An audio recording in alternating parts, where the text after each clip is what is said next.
I'm Danet, and I am a podcaster, digital marketer, a wife, and a mom. And I'm a cancer survivor. I've got 3 kids, Joshua, Tatum, and Melody. Really wanted to be a teacher and a mom when I was a kid. By the time I was in 4th grade, I was obsessed with Harry Potter. It's become something that I turn to, like it's my comfort series. Just suddenly one week when we were on family vacation, I went to put one of my contacts in on my right eye and I thought I had dropped it because I couldn't see out of my eye. Within a few weeks, I had been to see multiple specialists, multiple doctors. I just remember the doctor, he came in and he said, well, what do you think you're here for?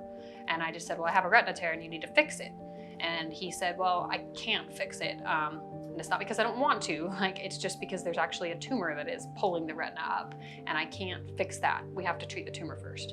And I think that he said tumor and I didn't quite initially connect it to cancer. Like tumor was still separate from cancer in that moment in my brain.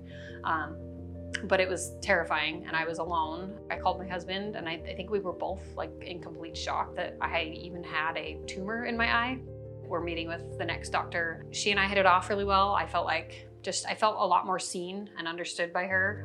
She's a mom herself and she could see just how hard this was with 2 kids and a baby. My baby was 9 months old. And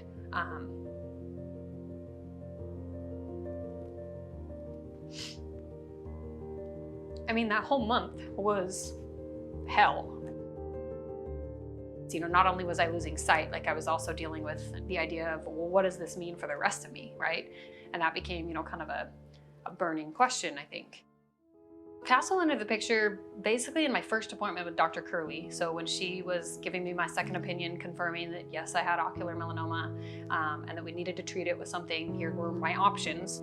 Because my tumor was right at the front, she also said, I have really easy access to do what's called a biopsy. When we do the biopsy, we can get this teeny tiny needle-sized tissue amount that we can sample, and we can use that to basically inform our decisions about how do we approach your diagnosis from this point on. But she also explained that it was important information because it was kind of scary to get that idea of okay, well, you're going to give me more information about how high risk this cancer is. Do I want that information? I don't know.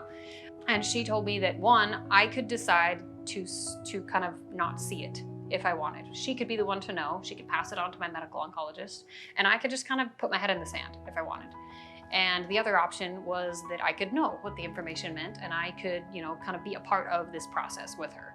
And ultimately what she told me though is that you're not a statistic and I'm not going to treat you like one. That it was you have the highest risk of metastatic spread chance in 2 to 5 years. And I really had to just kind of buckle down and decide that I was going to use that information and I wasn't going to let it define me. I wasn't going to let the fear define me, because I couldn't afford to. If I wanted to live and actually feel like I could live presently, I didn't really have a choice. It was either crawl in the pit of despair and stay there or climb out and decide what I was gonna do about it. That summer was when I got sick. So we did scans and we did confirm that there was a new spot on my liver that had not been there at the original time of diagnosis. And so not only did I have metastatic disease to deal with, I now had an eye that the tumor was potentially growing and we had to get it out as quickly as possible. I had liver ablation surgery the week before Thanksgiving, and then 3 weeks later I had my eye removed. If I hadn't found out the information, I would have just stayed in this kind of limbo. It became an unknown that I could then research and I could do more with. And being that watchful, having those scans every 3 months, it's essentially what made it possible for us to find this little metastatic spot on my liver. Because if I hadn't had scans every 3 months, then it would have been, 6 months. And by then, who knows what could have happened. And I think that is one of the most powerful things you can do as a patient with a rare disease like this, is to really just understand it as best you can. And while I don't have, total certainty around what's going to happen in the future, I do have answers and I do have information and I do have just a level of, I think, assurance with finding that information and learning from it. And I'm going to be a nerd again, a Harry Potter nerd, and I'm going to quote Dumbledore, because fear of a name only increases fear of the thing itself. And for me, the diagnosis, knowing what it was called, knowing that it was called ocular melanoma and what that entailed, knowing my Castle test results, that was all part of knowing the name and not letting fear define the journey. As of a year ago, I had metastatic spread and I was given a stage 4 diagnosis. And today I am completely cancer-free.